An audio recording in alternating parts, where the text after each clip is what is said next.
예루살렘에서 전격 체포된 바울이 로마로 압송되는 대목입니다.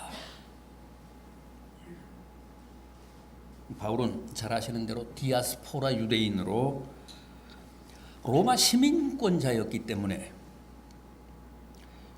황제에게 직접 재판을 받을 항소권이 있었습니다. 예루살렘에서 체포됐지만 예루살렘 주재 로마 총독에게 재판을 받지 않고 자신의 항소권을 행사해서 황제에게 직접 재판을 받기 위해 지금 로마로 호송을 당하고 있는 중입니다. 왜 그랬을까요? 바울이 왜 굳이 황제가 주재하는 로마 대법정에 항소했을까요? 어떤 식으로든 로마 제국의 심장까지 들어가서 복음을 전하기 위해서였습니다. 팔레스틴에서 예루살렘에서 재판을 받을 수도 있었는데 굳이 항소권을 행사하면서 로마로 가기를 원했던 것은, 로마 대법정에서 황제에게 재판을 받기를 원했던 것은 자기가 그토록 바라던 로마 한복판에 들어가서 복음을 전하기 위해서였습니다. 이때가 주후 59년 겨울입니다. 당시 바울이 탄 배는 이집트 북쪽의 알렉산드리아호였습니다.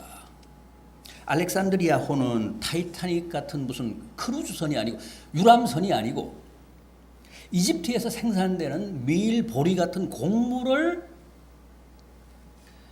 로마로 수송했던 무역선이 상선이었습니다.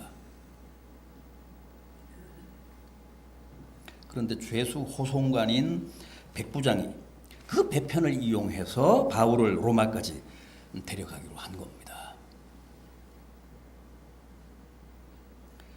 이 27장 37절을 보면 당시 그 배에는 모두 276명이 타고 있었습니다. 선주, 선장, 선원, 군인, 상인들 이렇게 해서 276명이 타고 있었는데 그들은 다 자유인입니다만 오직 한 사람 바울만큼은 쇠사슬에 묶인 죄수였습니다.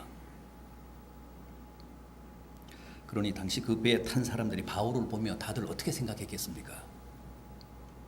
이제 로마로 끌려가면 굶주린 사자의 밥이 되거나 혹은 검투사가 되어 귀족들을 즐겁게 하다가 결국은 비참하게 죽겠구나, 죽겠지. 그러면서 측은하게 받겠죠.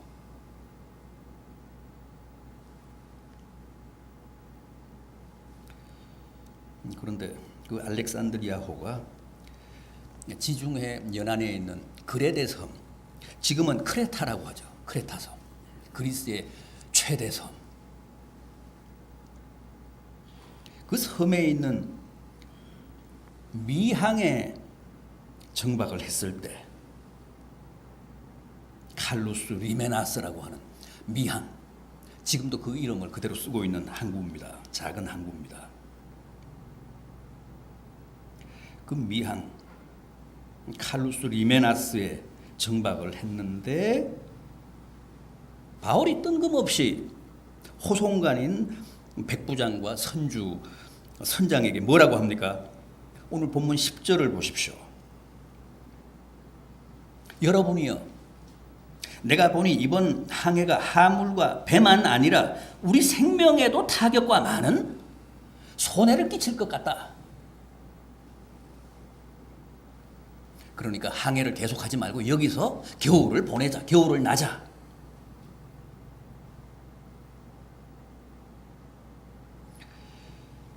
아니, 바닷길의 전문가들인 선장, 선주, 선원들이 있는데 뱃사람도 아니고 또 그 배에서 가장 못난 쇠사슬에 매인 죄수가 여기서 겨울을 나자. 그냥 가다가는 배에 실은 곡물과 배뿐 아니라 자칫하면 우리도 다 죽는다.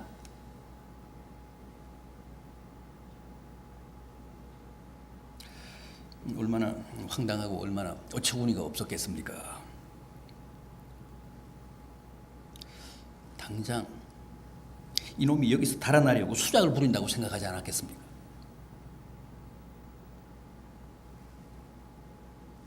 그래서 백부장이 바울의 그 말을 묵살합니다. 11절을 보십시오. 백부장이 선장과 선주의 말을 바울의 말보다 더 믿었다.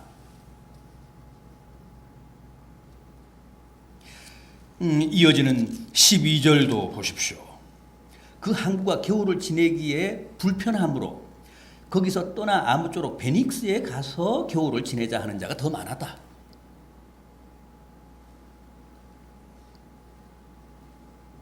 여러분, 바울은 왜 그런 얘기를 했을까요? 여기서 겨울을 나자. 가다가는 큰일 난다. 여기에 실은 화물도 다 잃어버리고 배도 다 파손되고 우리 생명까지도 위태로울 수 있다. 여기서 겨울을 지내고 봄에 다시 로마로 항해를 계속하자. 왜 그랬을까요? 항해 전문가들이 있는데 쇠고랑을 찬 죄수 주제에 왜 그렇게 잘난 체 했을까요? 다 영적인 통찰이 있어서 그랬습니다.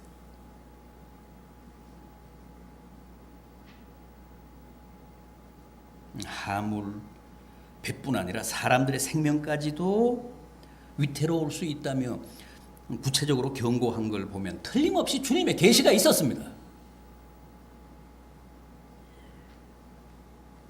23절도 보면 바울이 이런 고백을 합니다. 내가 섬기는 하나님의 사자가 어젯밤에 내 곁에 서서 말하되 바울아 두려워하지 말라. 그러면서 자기를 격려했다는 거예요. 따라서 이때도 분명 하나님의 사자가 계시를 했습니다. 그랬기 때문에 확신에 차서 또 구체적으로 경고를 하며 겨울을 여기서 나자. 그렇게 제안을 했을 겁니다.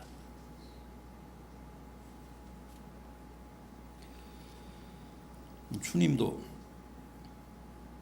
어부 출신은 아니셨지만 때로 어부들을 향해서 그물을 배 오른편에 던져라. 혹은 더 깊은 데 나아가서 그물을 내려라. 그러셨잖아요. 그래서 제자들이 그대로 했더니 실제 그물이 찢어지도록 혹은 2배의 물고기가 가득 차도록 많은 고기를 잡았다고 했습니다. 그러나 대개는 사람들이 주의 종이 그런 조언을 하거나 충고를 하면 안 받아들입니다.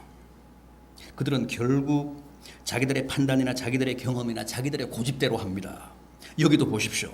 백부장이 바울의 말보다는 선장이나 선주의 말을 더 믿었다고 하지 않습니까?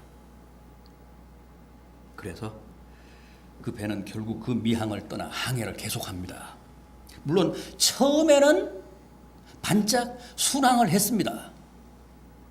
13절을 보십시오. 남풍이 순하게 불매 그들이 뜻을 이룬 줄 알고 다철 가마 그레데 해변을 끼고 항해하더라. 그러나 거기까지입니다. 이어지는 14절을 보십시오. 얼마 안 되어 섬 가운데로부터 유라굴로라는 광풍이 크게 일어났다고 합니다.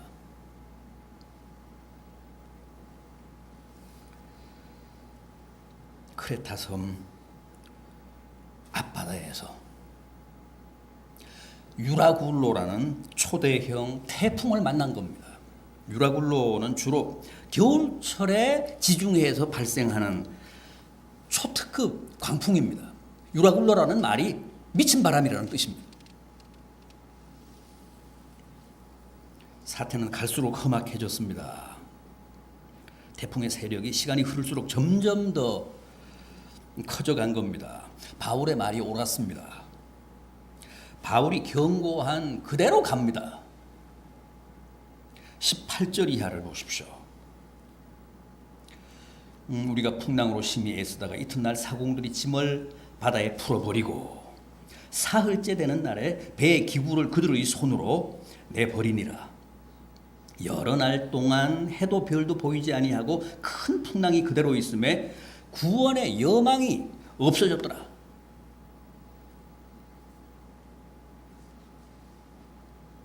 이때 바울이 다시 나타납니다. 다시 나섭니다. 21절 하반절을 보십시오. 여러분이요 내 말을 듣고 그에 대해서 떠나지 아니하여 이 타격과 손상을 면하였더라면 좋을 뻔하였느니라.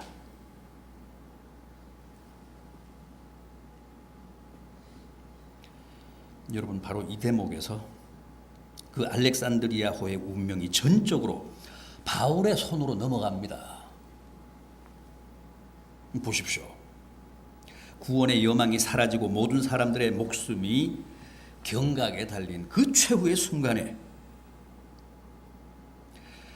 자유인들은 다 떨며 절망하고 있는데 그 배의 유일한 제수인 바울만큼은 홀로 담대합니다. 22절 하반절을 보십시오. 22절 하반절 이하를 보십시오.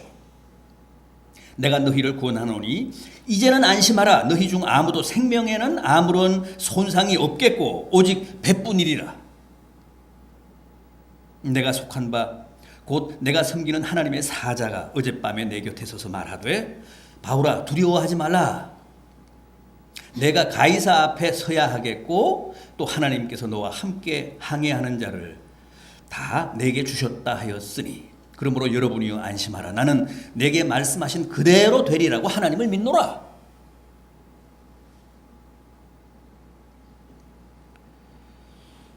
여러분 24절에서 하나님께서 너와 함께 항해하는 자를 다 내게 주셨다고 하신 말씀 무슨 뜻입니까? 하나님의 사자가 지난 밤에 바울에게 나타나서 이렇게 말씀하셨다는 거예요. 하나님께서 너와 항해하는 모든 자를 내게 주셨다.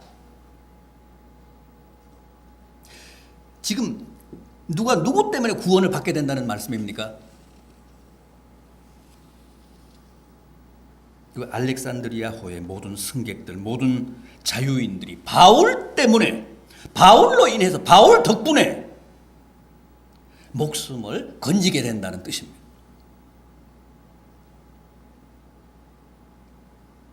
아니 바울은 그 배에서 가장 별 볼 일 없는 가장 초라한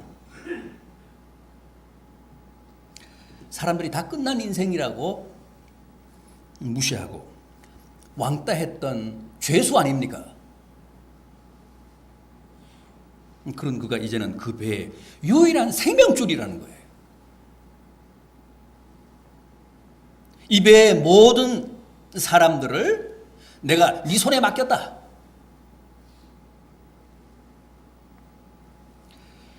여러분 이게 오늘 우리 그리스도인들의 진정한 역할이고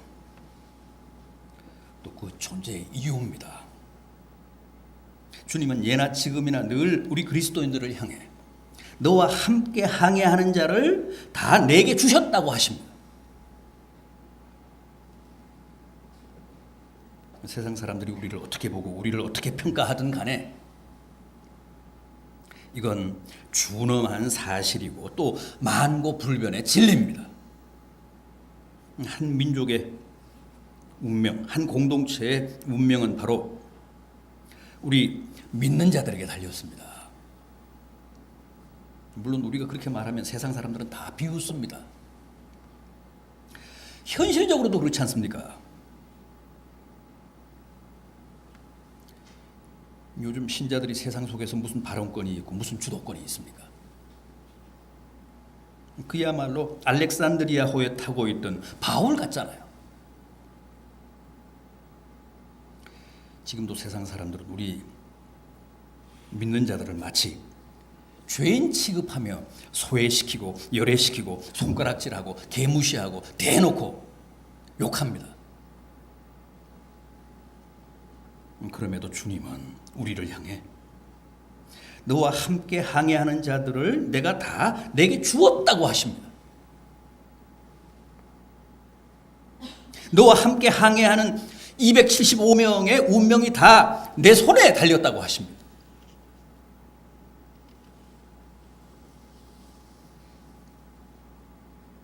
고전 영화 벤허에도 그런 대목 나오지 않습니까?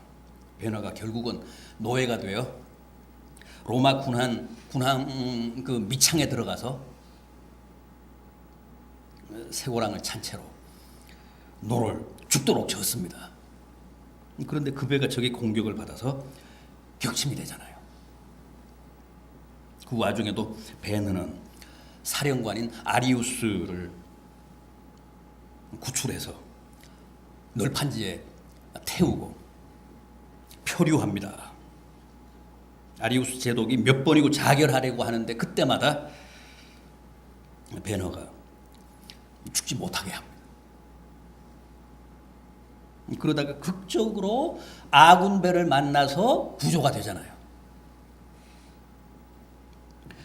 배에 오른 아리우스 제독이 묻습니다. 어떻게 되었는가? 사령관님, 우리가 이겼습니다.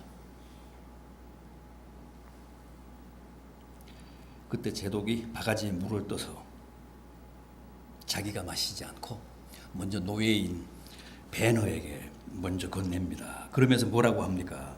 그 대사를 저는 절대 잊지 못합니다. 너가 믿는 하나님이 너를 구하기 위해 우리 로마군에게 승리를 안겨주었구나. 그러면서 자기가 끼고 있던 반지를 뽑아서 벤허에게 줍니다. 결국은 그 아리우스 제독의 양자가 되잖아요, 벤허가.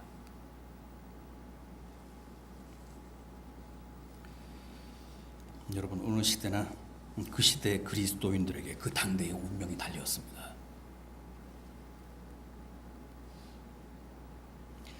이 시대 그리스도인들이 이 시대 대한민국의 운명을 책임져야 합니다.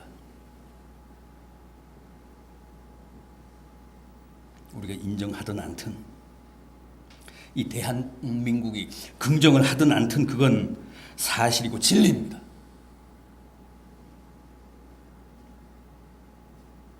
저는 알렉산드리아호에 탄 죄수처럼 보잘것없는 사람이지만 한 번도 그 사실을 잊은 적이 없습니다. 그래서 날마다 이 나라의 구원을 위해 기도합니다.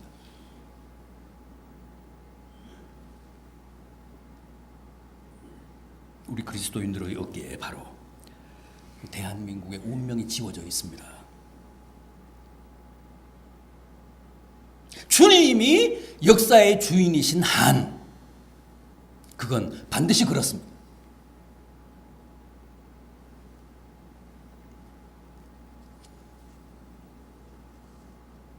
알렉산드리아호도 보십시오.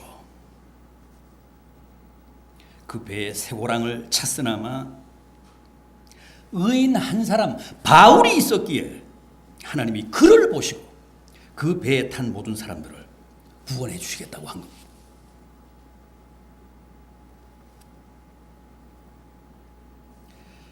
이제 바울이 처방을 내립니다. 31절을 보십시오. 이게 오늘 본문에서 가장 중요한 말씀입니다. 오늘 본문 31절, 바울이 백부장과 군인들에게 이르되 이 사람들이 배에 있지 아니하면 너희가 구원을 얻지 못하리라.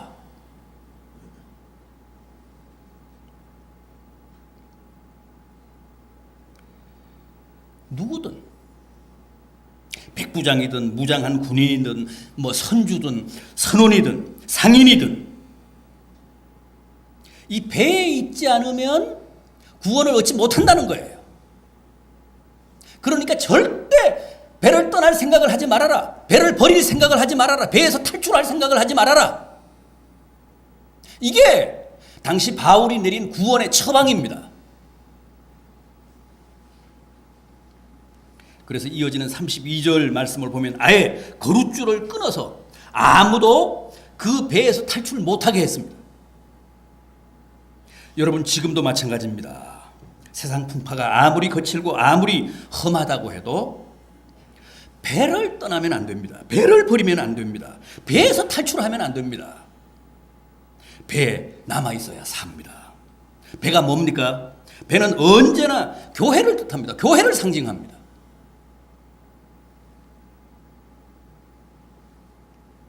이 시대 구원의 방주는 바로 교회입니다. 여러분, 극심하고 혹독한 환난에도 불구하고 유라굴로라는 살인적인 태풍, 광풍에도 불구하고 절대 배에서 탈출할 생각하지 마십시오. 배에 있지 않으면 구원을 얻지 못한다고 합니다.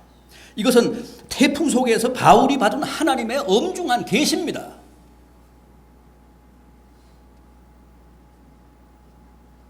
요즘 많은 사람들이 다투어 교회를 떠나고 있습니다. 살겠다고 너도 나도 배를 버리고 있습니다. 그래서 교회마다 초비상입니다. 그러나 절대 교회를 탈출하는 게 살 길이 아닙니다.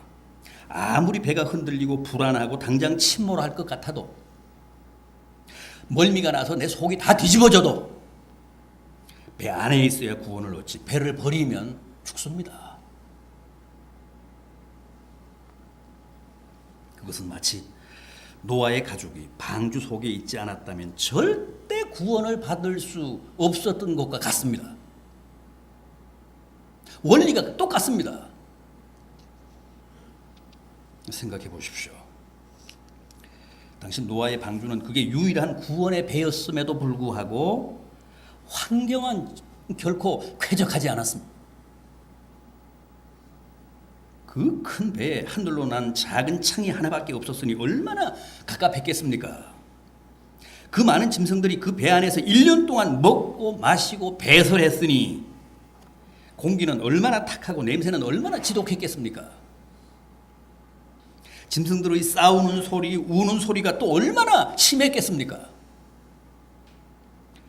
그럼에도 그들은 끝까지 방주를 버리지 않았습니다. 방주를 포기하지 않았습니다. 방주에서 탈출하지 않았습니다. 끝까지 버텼습니다. 견뎌냈습니다. 그래서 마침내 구원받았습니다. 그러나 그 배에 있지 않았던 다른 세상 사람들은 다 어떻게 됐습니까? 한 사람도 예외 없이 다 수장됐습니다. 수몰됐습니다. 다 멸망하고 말았습니다. 누구도 방주 외에 다른 방법으로 구원 받은 사람이 없습니다.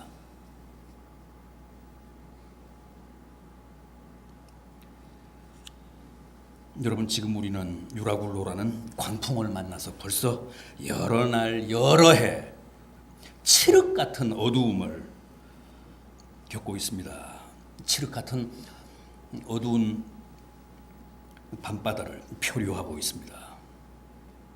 그래서 지금 많은 사람들이 구원의 여망을 잃고 좌절하며 절망하며 배에서 탈출을 시도하고 있습니다. 우리는 어떻게 해야 할까요?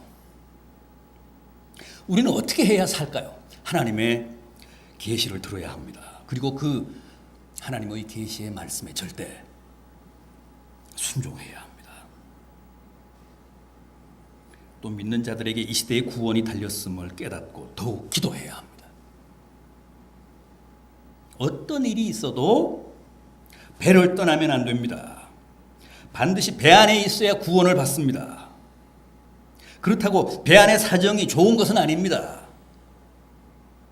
어떤 의미에서는 최악입니다.